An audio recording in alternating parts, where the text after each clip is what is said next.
تو ان کا وہ جو ایک حق ہے اس کے خلاف ریپرزینٹ کرنے کا یا اس کو وزارت داخلہ کے سامنے اس کے خلاف ریپرزنٹیشن دینے کا یا سبسیکوینٹلی ہائی کورٹ اور سپریم کورٹ میں آنے کا، وہ انہوں نے رائٹ ان کا جو ہے وہ انٹیکٹ رکھا اور وہ ہونا بھی ایسی چاہیے۔ تو اب اس میں دوسری چیز یہ ہے کہ کسی بھی سماعت کے دوران ایک آبزرویشنز ہوتی ہیں جو سپریم کورٹ کی طرف سے یا ہائی کورٹ کی طرف سے آتی ہیں۔ آبزرویشن جیسے کہ آپ نے رجسٹرار کے ساتھ ان کے مکالمے کا ذکر کیا، ایک تو وہ چیزیں ہیں جو آبزرویشنز ہیں، کویشچنز ہیں، ایک ہے کہ جو آرڈر میں جو بات ریفلیکٹ ہوتی ہے، یہ تمام جو آپ نے گفتگو کی ہے وہ آرڈر میں ریفلیکٹ نہیں ہو رہی۔ صرف ایک بات ضرور ہے کہ اٹارنی جنرل فار پاکستان نے ایک استدعا کی عدالت سے، جو حکم نامے میں لکھا ہوا ہے کہ یہ جو 24 مئی 2021 کا جو عبوری حکم ہے اس کو بطور عدالتی نظیر جو ہے وہ نہ استعمال کیا جائے، تو اس پہ انہوں نے ایک آبزرویشن دے دی کہ ٹھیک ہے اس کو نہیں استعمال کیا جائے گا۔ لیکن اگر وہ آبزرویشن نہ بھی ہو تو اس کا کوئی فرق نہیں پڑے گا۔ اس کی وجہ یہ ہے کہ وہ آرڈر مین ریٹ پٹیشن کے ساتھ وڈرا ہو گیا اور وہ فیلڈ میں نہیں ہے، تو اس کو تو ویسے بھی عدالتی نظیر جو ہے کے طور پہ استعمال نہیں کیا جا سکتا۔ بالکل صحیح جی عرفان صاحب، سر یہی ایشو جس کو ہائی لائٹ کیا ان میں شاہ خاور صاحب نے کہ یہ آپ کے خیال میں عدالت کو کیوں ضروری محسوس ہوا کہ یہ تحریری آرڈر کے اندر وہ کہیں کہ اس کو لیگل پریسیڈنٹ کے طور پر نہیں استعمال ہونا چاہیے؟ مجھے ایک تو بڑی خوشی ہے کہ شاہ خاور صاحب نے یہ جو ساری چیز کو سمجھا ہے، بہت صحیح باتیں انہوں نے کی ہیں، اور اس طرح کے لوگ ہمیں چاہیے کہ سپریم کورٹ کے ججز بنے۔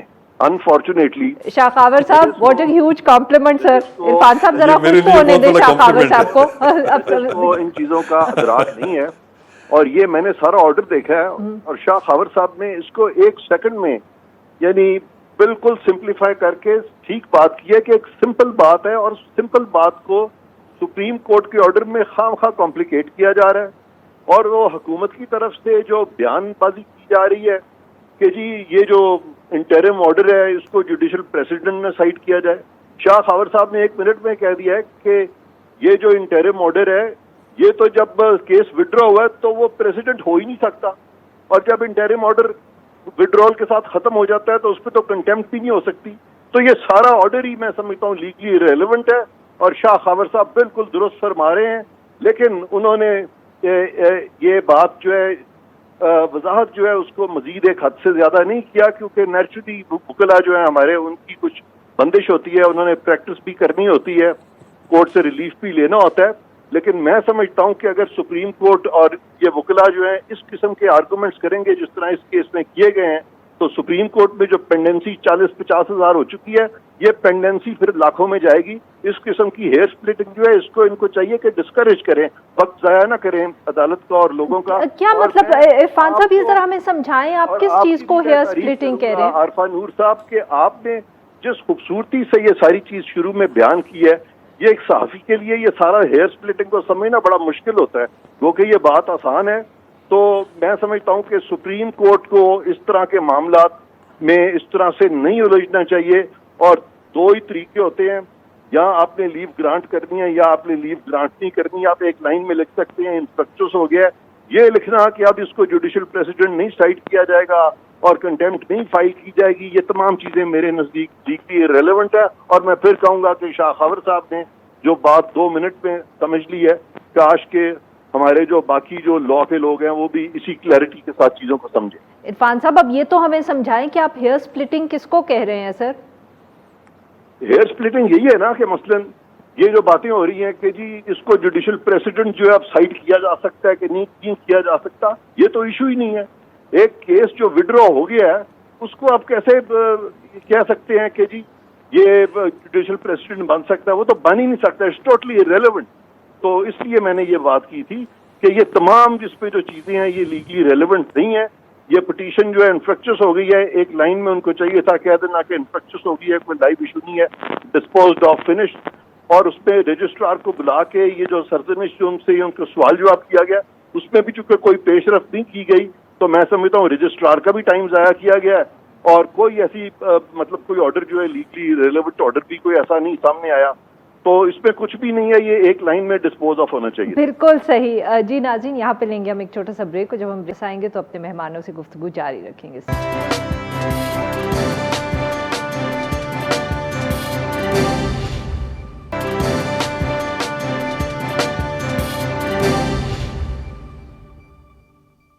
کو کریں عرفان قادر صاحب سے اور شاہ خاور صاحب سے. جی شاہ خاور صاحب سر اب سمجھ نہیں آتا آپ سے کتنا کوئی سوال انسان کرے. عرفان قادر صاحب نے تو بس یاد رکھیے گا سر ہمیں جب آپ چلے جائیں گے سپریم کورٹ, اتنا ہی میں کہوں گی.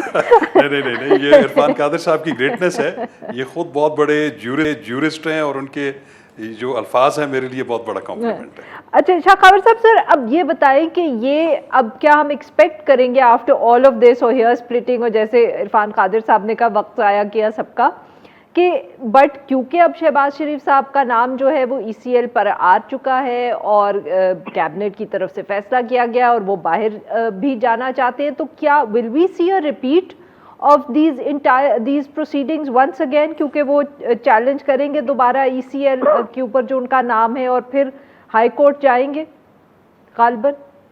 دیکھیں میں نے جیسے عرض کیا کہ اس میں ایک پیراگراف موجود ہے کہ یہ اس کو ڈسپوز آف کرنے کے باوجود بھی جو پارٹیز کے رائٹس ہیں اس کی وہ نشاندہی یہی کی گئی ہے کہ میاں شہباز شریف کے نام اگر ای سی ایل میں ڈالا گیا ہے تو ان کو وہ جو ان کے لیگل رائٹس ہیں اس سے نام نکلوانے کے لیے, چاہے وہ ایڈمنسٹریٹو سائٹ پہ ہیں چاہے وہ جوڈیشل سائٹ پہ ہیں, وہ اپنی جگہ پہ قائم ہیں, وہ تو بالکل انووک کر سکتے ہیں.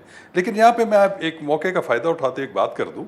ایک چیز آپ ذہن میں رکھیے کہ جو سپیریئر جوڈیشری ہے اس میں ہائی کورٹ بھی ہے اور سپریم کورٹ بھی ہے, اور ہائی کورٹ جو ہے وہ سپریم کورٹ کی کوئی سب آرڈینیٹ کورٹ نہیں ہے. جس طریقے سے ہائی کورٹس کی سب آرڈینیٹ کورٹ ڈسٹرکٹ جوڈیشری ہوتی ہے, تو اس لیے اب ڈسٹرکٹ جوڈیشری جو ہے اس کے اوپر جس بھی ہائی کورٹ کے ہیں اس پہ ایک جج ہوتے ہیں جو کہ ان کے اوپر نگرانی کرتے ہیں. ان کے سیشن ججز کی جو ہے ان کے اے سی آرز بھی لکھتے ہیں. لیکن ایسا کوئی ایشو نہیں ہے کہ ہائی کورٹ کے ججز کی اے سی آر کوئی لکھتا ہو یا سپریم کورٹ کے ججز لکھتے ہوں, یہ بالکل بھی نہیں ہے. تو میں یہ کہتا ہوں کہ ہائی کورٹ جو ہے وہ اپنے فیصلے کرنے میں بالکل آزاد ہے, اور اس کے فیصلے چیلنج ہو سکتے ہیں سپریم کورٹ آف پاکستان میں, اور سپریم کورٹ آف پاکستان ان کو میرٹس کے ٹچ سٹون کے اوپر ان کو یا اپ ہیلڈ کر سکتے ہیں یا اس کو ویری بھی کر سکتے ہیں, اس کو جو ہے وہ منسوخ بھی کر سکتے ہیں. لیکن اس کے بعد میں نہیں سمجھتا کہ سپریم کورٹ کے پاس کوئی ایسا اختیار ہے کہ وہ کسی ہائی کورٹ کے ججز کو جو ہے ان کے فیصلوں کی بنیاد پر ان کو جو ہے وہ کوئی ریپریمانڈ کر سکتے ہوں, کیونکہ یہ دونوں عدالتیں جو ہیں یہ معزز اعلیٰ عدالتوں کے زمرے میں آتے ہیں. بالکل صحیح. عرفان صاحب مسئلہ غالباً جو ہے وہ یہاں از بیسکلی یہ پاور ایگزیکٹو کے پاس کہ وہ بار بار کسی کو ملک سے باہر جانے سے روکتے ہیں, چاہے وہ کبھی کوئی ای سی ایل ہے, کبھی کوئی بلیک لسٹ سامنے آ جاتی ہے, کل کو کوئی لال لسٹ آ جائے گی. سر یہ کیا آئی مین کانسٹیٹیوشنلی آپ اس پاور کو سر کس طرح دیکھتے ہیں؟ بیکاز آئی تھنک سارا مسئلہ تو یہاں سے شروع ہو رہا ہے نا کہ یہ ایگزیکٹو جس قسم کے پاورز ایکسرسائز کر رہی ہے. دیکھیں جی, ایگزیکٹو کو جو بھی پاورز دی گئی ہیں, جو بھی ان کو ثوابدید دی گئی ہے, اس کو انہوں نے جسٹلی, فیئرلی, ریزنیبلی اور قانون کے مطابق اس کو ایکسرسائز کرنا ہے. اس کو ومزکلی, آربیٹریریلی اپنی مرضی سے اختیار کو استعمال نہیں کرنا. لہذا یہ جو ای سی ایل میں نام ڈالا جاتا ہے تو اس کے ویلڈ ریزنز جو ہیں وہ لکھے جاتے ہیں, اور وہ جو ریزنز ہیں وہ جسٹیسیبل ہوتے ہیں. اور یہاں پہ ہم دیکھتے ہیں کہ جب ہائی کورٹ نے ایک آرڈر کیا تو اس کے بعد انہوں نے ان کا نام فوراً ای سی ایل میں ڈال دیا اور امیڈیٹلی ان کو باہر بھی جانے نہیں دیا گیا. تو لگ یہ رہا ہے کہ اب یہ جو ای سی ایل میں ان کا نام ڈالا گیا ہے شہباز شریف صاحب کا, اس کو وہ چیلنج کریں گے اور یہ معاملہ پھر لاہور ہائی کورٹ میں آئے گا. اور بالکل شاہ خاور صاحب جو ہیں وہ صحیح فرما رہے ہیں کہ ہائی کورٹ جو ہے وہ کوئی سبارڈینیٹ کورٹ نہیں ہے, اس کا ایڈمنسٹریٹولی سپریم کورٹ کا, اور اس طرح سے ہائی کورٹ کے رجسٹرار کو بلانا اور اس کو سوال جواب کرنا یہ بالکل سپریم کورٹ کے دائرہ اختیار میں نہیں آتا. ججز جو ہیں ہمیں چاہیے کہ ہم ان کو ایجوکیٹ کریں, ان کو یہ چیزیں بتائیں, اور یہ شاہ خاور صاحب نے اچھا کیا کہ یہ چیزیں بتائی ہیں. اور میں سمجھتا ہوں کہ اس سے نہ صرف کہ کورٹ کا ٹائم بچے گا بلکہ ججز کو اپنے دائرہ اختیار کا بالکل پورا صحیح ادراک ہونا چاہیے. انفارچونیٹلی وہ جو اس طرح کے جو پرنسپلز جو کہ ایک ایکسپیکٹ کیا جاتا ہے ایک سینئر جج سے, انفارچونیٹلی وہ جب لائرز موومنٹ چلی تھی تو اس کے بعد ہمارے بہت سارے ایسے دوست جو ہیں وہ سڈنلی ججز بن گئے کہ وہ ٹاپ ٹاسک چلی گئی اور وہ ایک دم آ گئے, اور ان میں وہ نہ تو ایکسپیرینس تھا نہ وہ انہوں نے اس طرح کی چیزیں ہینڈل کی ہوئی تھیں, اور لہذا اس طرح کے جو پٹ فالز ہمیں نظر آ رہے ہیں اور جو ایک انکنسسٹنسی موجودہ جورسپروڈنس میں ہمیں نظر آ رہی ہے اور انکنسسٹنسی مختلف جوڈیشل پریسیڈنٹ میں جو آ رہی ہے وہ انفارچونیٹلی اس کو میں سمجھتا ہوں کہ جوڈیشل ریفارمز کے ذریعے ختم کرنا بہت ضروری. بہت بہت شکریہ ہمارے دو مہمانوں کا, انہوں نے ہمارے سکی. ناظرین یہاں پہ لیں گے ایک چھوٹا سا بریک کو. جب ہم بریک سے واپس آئیں گے تو ہم بات کریں گے جو ایک ڈرافٹ ایک نئی میڈیا اتھارٹی کے حوالے سے سامنے آیا ہے حکومت کی طرف سے. اسٹے ود اس.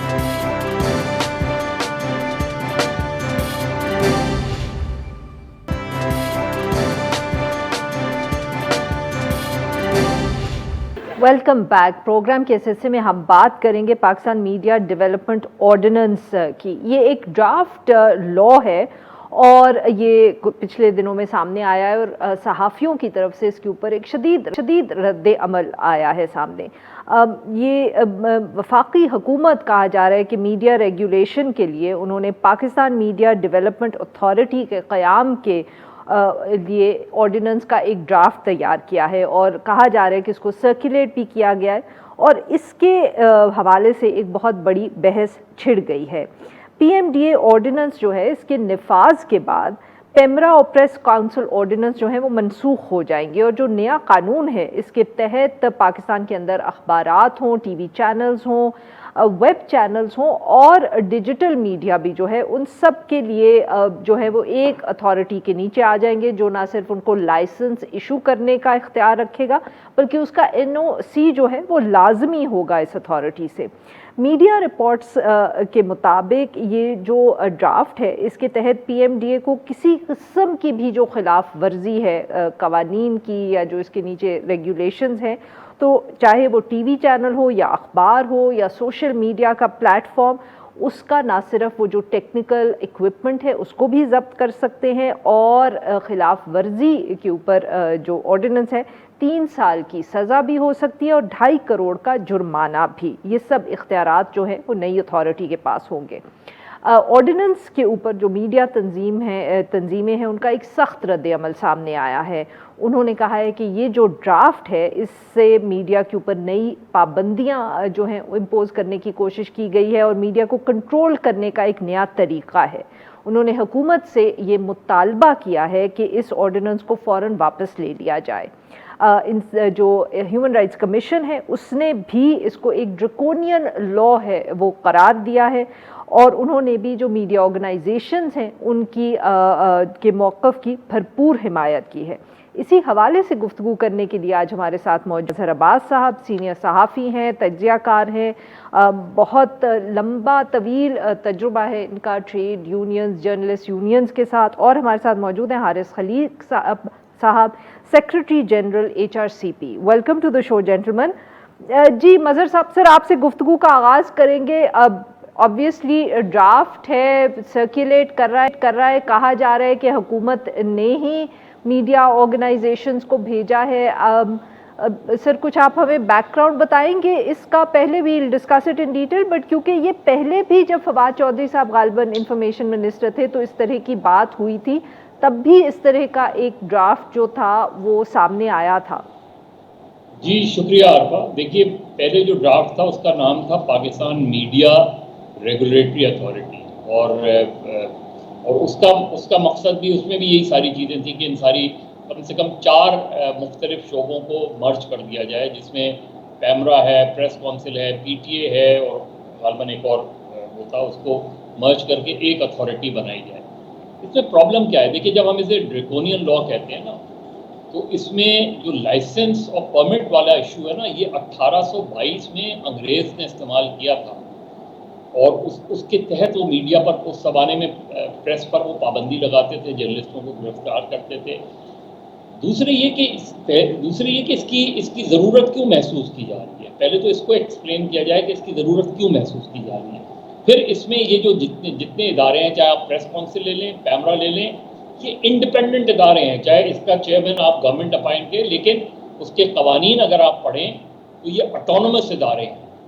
یہاں ٹوٹل کنٹرول جو ہے وہ گورنمنٹ اپنے ہاتھ میں لے رہی ہے. جو ممبرز بھی وہ اپوائنٹ کریں گے, چاہے اس کو سول سوسائٹی ہو, وہ گورنمنٹ ہی اپوائنٹ کرے گی.